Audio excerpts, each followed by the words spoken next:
Hi everyone, today I'm going to be reviewing Tim Burton's Corpse Bride. This movie was suggested to me by my friend Duita, and I'd like to say thank you to her, and if you'd like to be like her, please leave an animated film for me to review in the comment section below. So, the story for this film is that Victor Van Dort has to marry Victoria Everglot in an arranged marriage so both their parents can have certain gain thing. But Victor really messes up his rehearsal and he winds up engaged to a corpse bride named Emily. So he has to find his way back to the land of the living while finding out more about Emily's past. And meanwhile, Victoria's parents plan to marry her off to Lord Barkis when Victor doesn't turn out to be such a good candidate as is his sudden disappearance that makes them worry about whether he's the best choice for Victoria. Now, the biggest problem with this film's story is the pacing. There's so much going on in 77 minutes. Now, we have to establish Victor and Victoria, arrive at the land of the dead, have Victor try to get back, have Victor connect with Emily, have Lord Barkis established, connect the two storylines, and have the heartfelt ending all in a span of 70 minutes. Not easy to do, and this film does suffer somewhat from it. Victor's opinions of Emily change so quickly that it's hard to buy how fast it happened, and it's a shame because they have such great chemistry in many scenes, like one where they're playing piano together. I would love more scenes like that in this movie. 15 to 20 minutes more of the film would have been great. And there are some scenes that don't quite make sense, like Emily was able to find Scraps, Victor's dead dog, and is able to communicate with him. Are the dead able to communicate with dogs? Or is it something Emily can do? I don't know. And then that might just be a deus ex machina to get to Elder Gutnick, so Victor can sneak off to find Victoria. So then it's just leading to another plot point,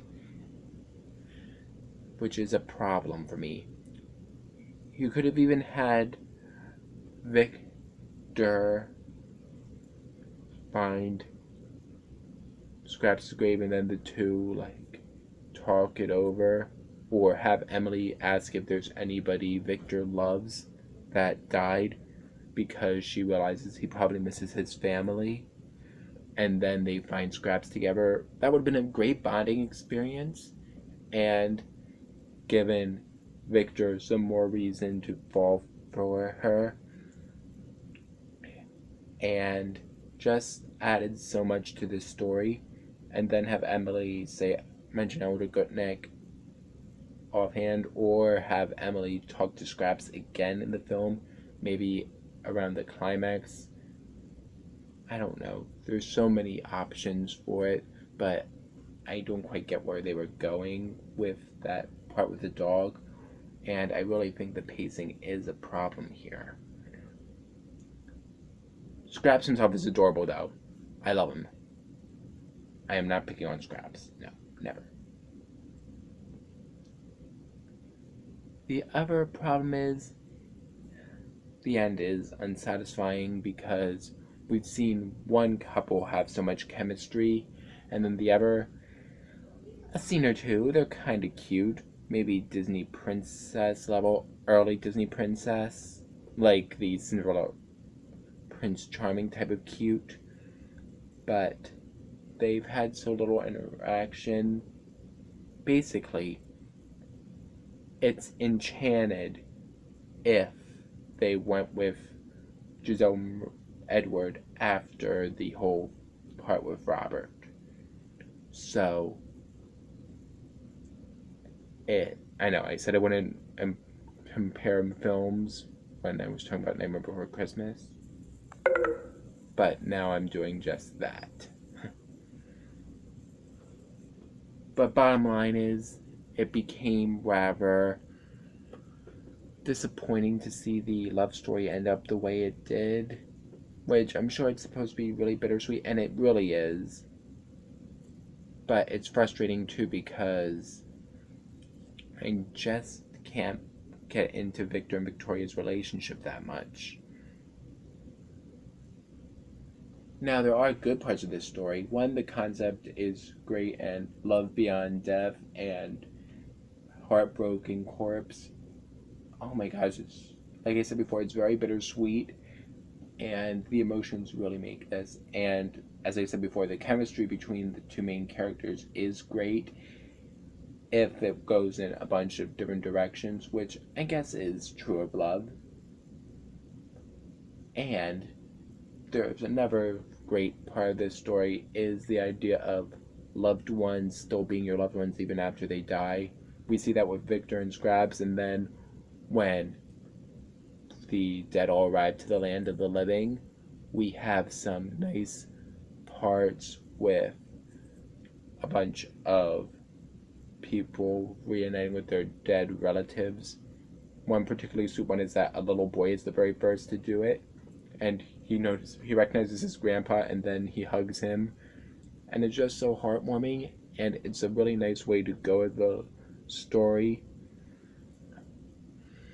and it's just a great message. So the story might be a little rushed, but at the same time, there are more than enough good things to say about it. And the two main plots are nicely connected through the main antagonist of the film. So it does tie together nicely, and it makes it so we don't just feel like there was no justice for Emily, nor do we feel that Victoria's subplot was completely unnecessary. The animation for this film is fantastic, just as much as any stop motion film I've seen. The land of the living is rather gray and dreary. Now, this is when I am going to mention Nightmare Before Christmas, because basically they had the similar ideas. Different worlds being different styles, like Halloween Town and Christmas Town, as opposed to Land of the Living versus Land of the Dead. And the Land of the Dead is a lot more colorful and cheerful, which is in direct contrast from what you would expect. And the Living really are stiff, moving, and almost all of them have one expression other than Victor himself, which may tie into how he might not really fit in there. But then the Land of the Dead, everything seems to move more. The characters are more expressive, even though some of them don't even have lips to move and are skeletons. And it's colorful. There are times when it's gross and we see body parts, but it never really crosses the line. And we see some very creative ways of how a Land of the Dead would work, like a second-hand shop with actual arms and they can point on their own.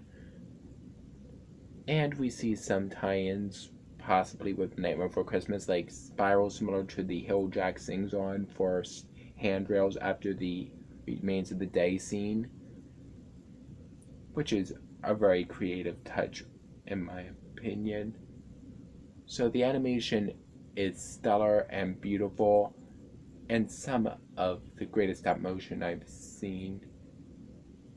And just the fact that they went to trouble making all of it really is special.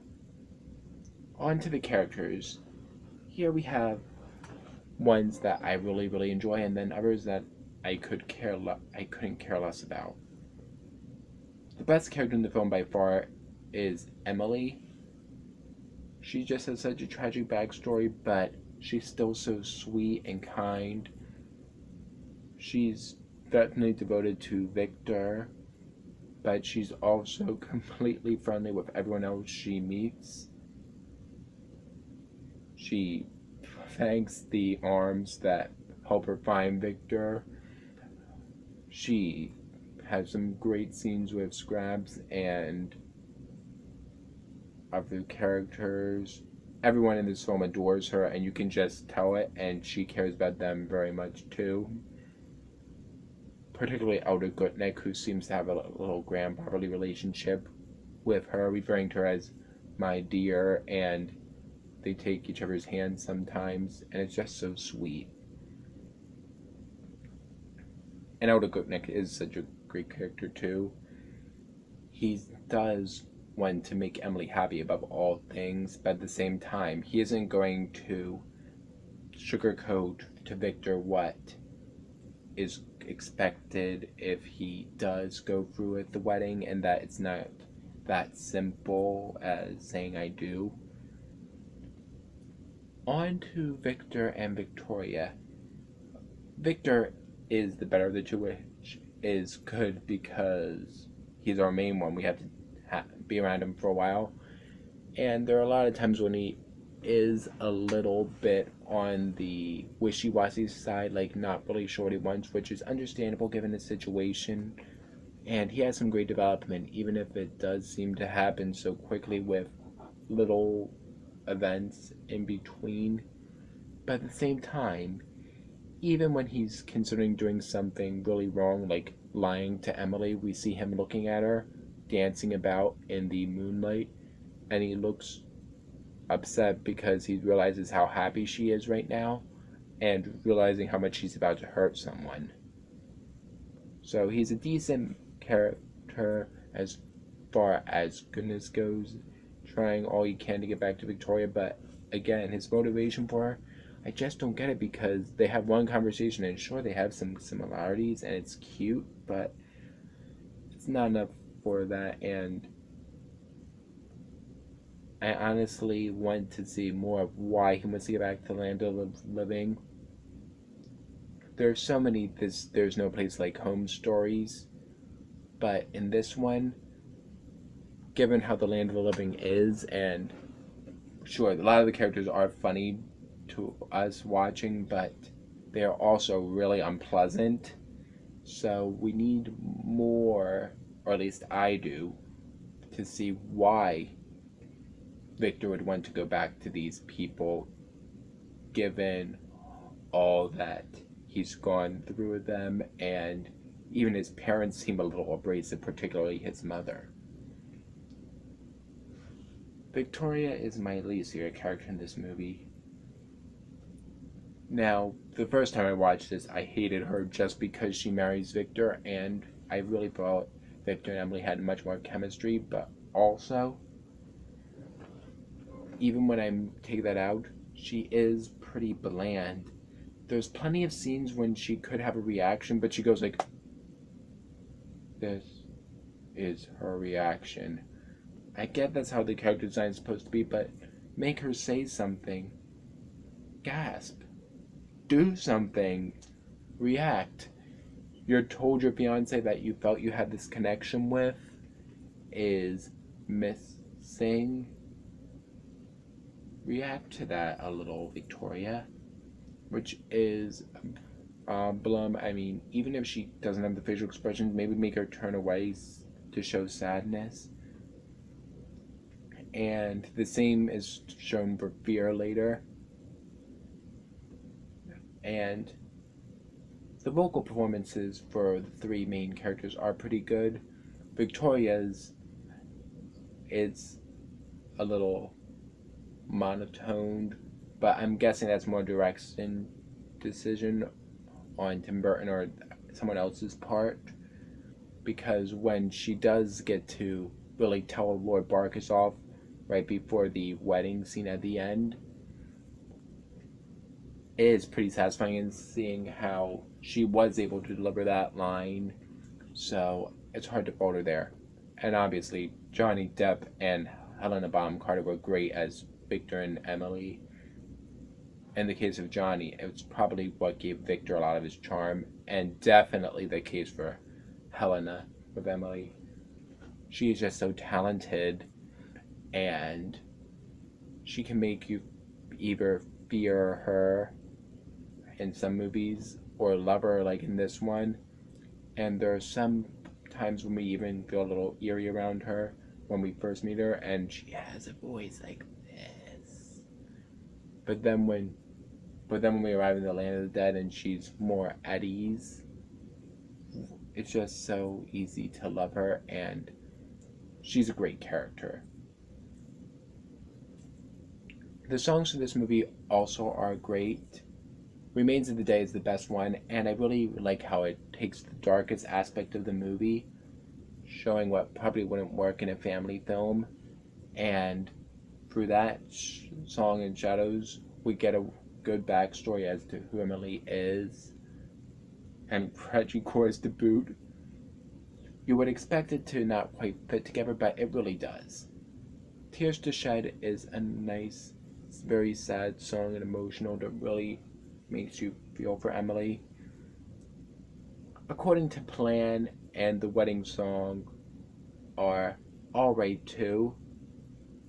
They're catchy and they establish their secondary characters pretty well, but they don't quite have the same impact as the other two songs, in my opinion. So, Corpse Bride might have some pacing problems and a couple bland characters, but it has stellar animation,